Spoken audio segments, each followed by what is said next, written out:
Hello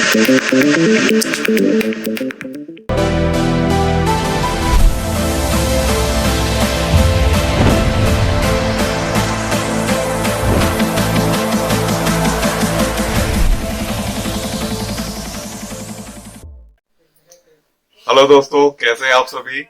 उम्मीद है आप सब अच्छे होंगे। और ये हमारा ब्लॉग है, मेरा दूसरा ब्लॉग है राखी के साथ।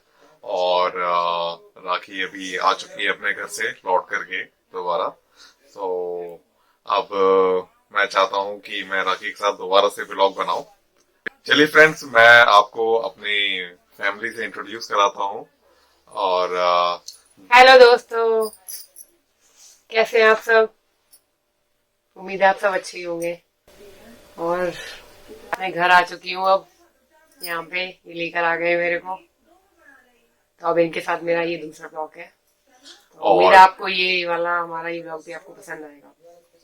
और आज हम अपने जो हमारे मदर फादर हैं, जो मेरे, तो उनसे मैं आपको इंट्रोड्यूस कराऊंगा आज। और उन्होंने हमें कैसे इस स्टेज पे लाए हैं और किस तरह से उन्होंने हमें आगे बढ़ाया और क्या क्या उन्होंने, कैसे हमारा पालन पोषण किया है। यस, और कैसे उन्होंने हमें आगे बढ़ाया और उन्होंने क्या क्या संघर्ष किया, चले जानते हैं। तो लास्ट में बैठा हुआ है वो मेरा ब्रो भाई है, जो कि पबजी का बहुत शौकीन है, पबजी लवर है। तो फ्रेंड्स, ये मेरे पापा हैं और ये मेरी मम्मी है। और इन्होंने कैसे संघर्ष किया वो आपको बताएंगे। तो पापा, क्या क्या आपने जीवन में संघर्ष किया। दर्शकों को हमारा सबको सादर नमस्कार। जीवन में यानी मैंने बहुत ही उतार चढ़ाव देखे हैं। बचपन भी संघर्ष भरा रहा। मैं जब छोटा था तो सुबह 4 बजे उठकर पढ़ता था। इसके बाद जो है अन्य जो काम जो है निपटाता था, जैसे हम जो है कुटी कटाना, जैसे कुटी काटते थे पहले। गाड़ी मंगा लो क्या? कुटी मशीन पर कुटी पहले काटते थे और चार चौकों को उनको पशुओं को चारा खिलाते थे। भी तो है। और इसके बाद जो है अपना अन्न कार्य करके और हर रोज अपना स्कूल जाते थे समय पर। बचपन में पढ़ाई में कम रुचि थी, लेकिन जब से स्कूल गया फिर जो है मैं अच्छी तरह से अपने पढ़ाई में लगनशीलता से मैं आगे बढ़ा।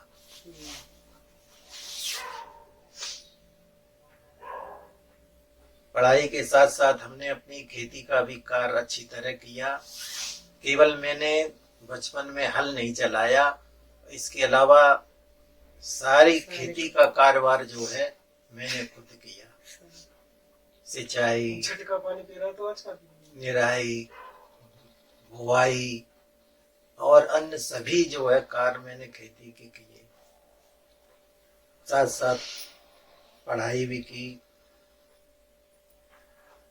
पढ़ाई के बाद मैंने जो है एमए हिंदी से की। इसके बाद जो है मैंने प्राइवेट स्कूल में पढ़ाया, सरस्वती ज्ञान मंदिर बाबरपुर। इसके बाद जो है 2 साल पढ़ाने के बाद मुझे सिकंदरा प्रधानाचार्य पद के लिए सरस्वती ज्ञान मंदिर में भेजा। और इसके बाद जो है मैं फिर जो है गाजियाबाद आया। गाजियाबाद में भी मैं अप्रेंटिस पद पर जो है मेरीटेक इंडिया लिमिटेड में एज ए क्लर्क पद पर मैंने कार्य किया। सही में उतर गया। और 6 महीने के बाद फिर मैं दैनिक विश्व मानव में एज ए प्रूफ रीडर के पद पर मैंने कार्य किया। और वहीं पर मैंने जो है कंप्यूटर का प्रशिक्षण भी लिया। इसके बाद जो है मैं एक लोकल अखबार दैनिक हिंट, उसमें मैंने कार्य किया। वहां पर 2 साल मैंने किया। सन 1994 में मैंने दैनिक हिंद छोड़ दिया। इसके बाद जो है मैं दैनिक जागरण में 1 नवंबर 1994 में एडमिट हुआ और वहां पर भी मैंने संपादकीय के पेज को एडिट शायद देखा, यानी संपादकीय पेज को देखा और उसमें जो भी करेक्शन होते थे उसको देखा। पत्रकारिता का जो होता था कार्य, जो निबंध वगैरह वो भी मैंने एडिट करके मैं ही लगाता था। दैनिक जागरण 62 है ना, सेक्टर 62 दैनिक जागरण ना पहले तो वो सेक्टर 8 में थे। अच्छा 8 में से फिर इसके बाद 2007 में जो है ये अखबार जो है 63 में सेक्टर 63 मैंने हर तरह से अच्छा काम किया और सन 2014 में वहां पर स्ट्राइक हो गई।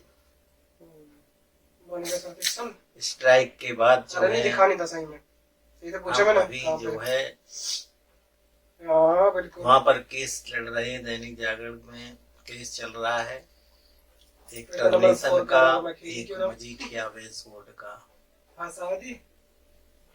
गाड़ी चला तो और उसी पर मैं अभी तो मजीठिया दौरान ये सब जो इतना चीज हुए, तो आपने इस कार्यकाल में तो आप फ्री बैठे होंगे, जो ये मजीठिया का कार्यकाल चल रहा है, तो इसमें क्या क्या कैसी परिस्थितियां आई, कैसे क्या आपने रोजगार के लिए किया, वो बताइए। ड्राइविंग स्किल्स बेकार है। इस दौरान मैंने जो है चलाना फिर एक दुकान किराए पर ली और उसमें पहले कपड़े की दुकान डाली, कॉस्मेटिक की डाली, कुछ प्लास्टिक की भी डाली। इसके बाद जो है फोटो स्टेट वगैरह की जो है एक मशीन बैठाई और वहीं पर कुछ बच्चे भी उसमें सहयोग करते रहे। धीरे धीरे बच्चे पढ़े और उन्होंने भी, बच्चों ने भी कुछ प्राइवेट काम किया। बड़े बेटे ने ट्यूशन भी पढ़ाया, कॉल सेंटर में किया, लेकिन अंत में ये कॉल सेंटर का रवैया देख करके इन्होंने मेरे से कहा, पापा जी मैं सर्विस नहीं करूंगा। मैंने कहा तो और क्या करोगे? तो इन्होंने कहा मैं अपनी खुद बिजनेस करूंगा। तो मैंने कहा अच्छा है, जिसमें आपकी रुचि हो उसी को करिए आप। तो इन्होंने उसी में जो है अपना काम, अरे सोनू मार्केट रिपेयर का, प्रिंट का रिपेयर, कंप्यूटर, लैपटॉप, रिफिलिंग, आकाश एक नौकरी का ऑल न्यू टेक सोल्यूशन के नाम से इन्होंने नहीं खोल दिया। स्कूल ही खत्म कर देंगे पहले। जब से ये अपना कार्य अच्छी तरह से देख रहे हैं, संतुष्ट हैं और इसी से हमारी जीविका का एक माध्यम बन गया और इसी से आज मैं टिका हुआ। बच्चे अच्छी तरह से अपना संघर्ष कर रहे हैं। कौन सी में चल रही है? हालांकि मैं ये जानता हूँ कि मैंने जो संघर्ष किया है, जो मैंने परिस्थितियां देखी हैं, मैं ये चाहता हूँ कि बच्चे ऐसी परिस्थितियां न देखें, उनसे न गुजरें। धन्यवाद। मैं आप बताओ ना। सभी दर्शकों को मेरा नमस्कार। तो मम्मी, आपने मतलब जब हम छोटे छोटे थे तो क्या कैसे मतलब हमारी परवरिश की? बहुत छोटे छोटे होते हैं ना, तो बहुत मुश्किल में हमने पालन पोषण कर पाया। मैं अकेली रहती थी, देखभाल करती रहती थी, कहीं निकल ना जाए और बाहर निकल ना जाए, डरती रहती थी कहीं खो जाए, मैं क्या करूंगी, कहाँ ढूंढूंगी। तो मम्मी गांव में कैसे आप कैसे जाती थी, मतलब आप कैसे मतलब पढ़ने जाती थी वहाँ, क्या होता था? गाँव में पढ़ने जाती थी, मैं छोटी थी तो सुबह उठती थी, सुबह उठ के और सारा काम करके उस वाले पे जैसे चौका बर्तन करके और गोबर वोबर भर के डाले आती थी और उधर से आती थी तो जरूर जाती थी खेत पर गन्ना चूसने का है। उधर से आती थी, मैं गन्ना चूसती थी, आती थी। फिर आके फिर तुरंत फिर हाथ मुंह धो के बस चुटिया उटिया करके तुरंत अपने जो खाना है वो खा के चली जाती थी। भाई नहीं फिर उधर से आती थी, छुट्टी 4 बजे होती थी तो आ जाती थी, तो आके फिर खेतों पे चली जाती थी, वहाँ पे घास आस लेती थी, बकरियां करीन केला, और फिर वहां से आके घर गन्ना तोड़ के फिर घरे आके चूसती थी, आके बैठ के फिर शाम को किताब निकालती थी, डिबिया से पढ़ती थी घरे बैठ के।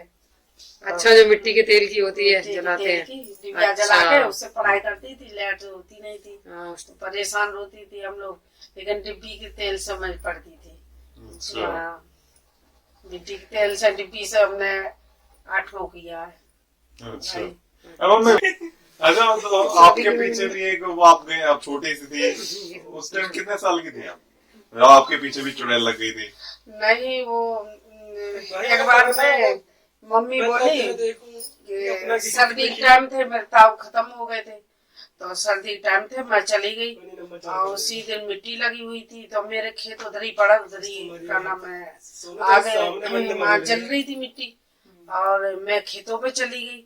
मम्मी बोली क्या नाम लकड़ी में ले आओ रोटी बनाने के लिए, मैं उधर ही चली गई और उधर आगे जल रही थी तो सब पूरे मेरे परिवार की मिट्टी एक ही जगह लगती है और मैं उधर ही चली गई। बड़े बड़े पेड़ थे और मेरे से बिल्कुल अंधेरा से थोड़ा हो गया, सूरज डूब गए थे और मिट्टी जल रही, मैं उधर ही चली गई थोड़ा पास में और मैं लकड़ी बीनने लगी, वो देखी तो आग जल रही थी।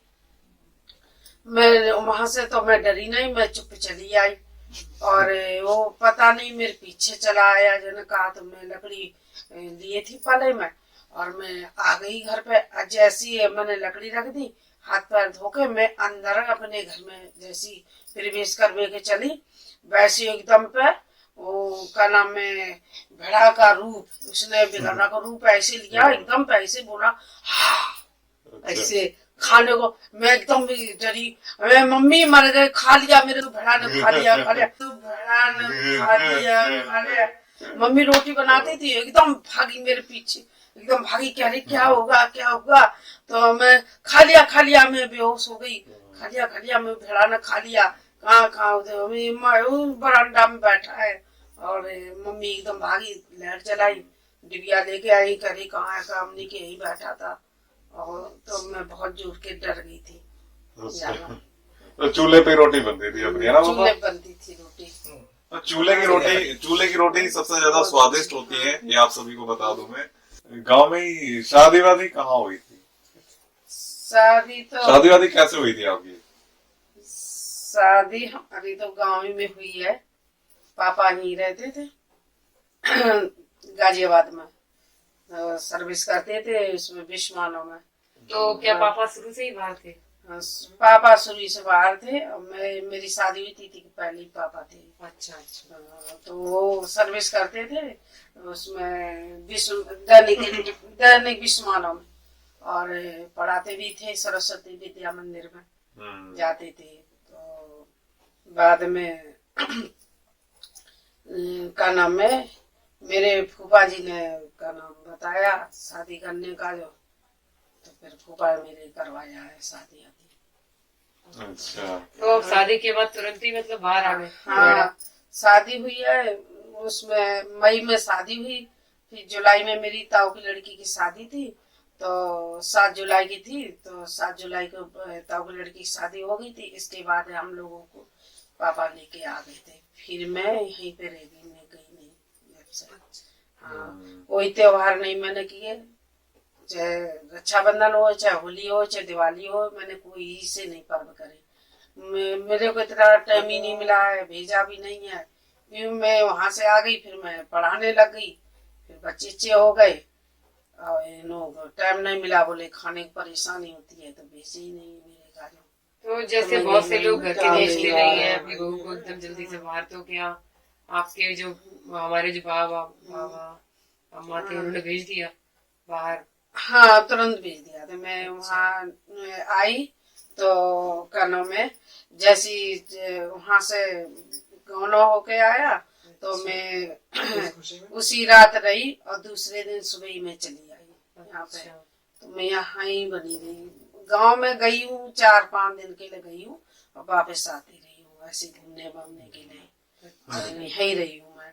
अब मुझे तो कुछ पता भी नहीं, अब परिवार में 3-4 घर भी मालूम नहीं है, मैं गई भी नहीं उनके घर। क्या अपने परिवार खास है, उनके घर भी नहीं देखी मैंने कैसे है वह।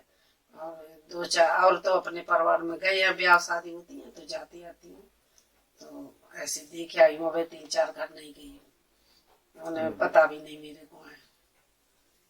अच्छा बाबा, तो आप बताओ कि ये जो आप गांव में रहे पहले, फिर आप शहर में आए, तो क्या फर्क महसूस हुआ? क्या अंतर लगा आपको गांव और शहर में?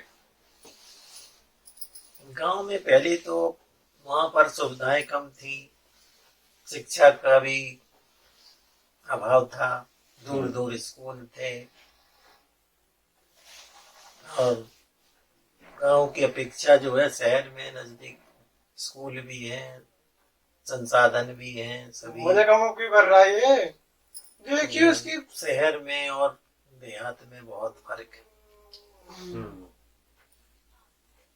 अब तो काफी साधन हो चुके हैं गांव में भी, यानी कुछ टाइम में बहुत ही दूर दूर तक स्कूल थे सरकारी, उनमें पढ़ने जाते थे।